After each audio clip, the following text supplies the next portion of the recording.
यो हाम्रो मुसिकोटको सिद्धबाबा नजिकैको एरिया हो।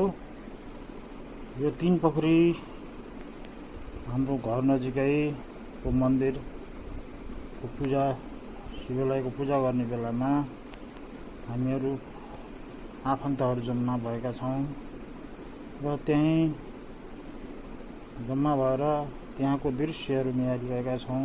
मकैबारी जस्ता र हाम्रो सिद्ध बाबाको प्राङ्गण पार्क जस्ता ठाउँहरू हामीले अवलोकन गरिरहेका छौँ र यताबाट अगाडि देखिने ठाउँ भनेको तीन पोखरी अनि तीन पोखरीबाट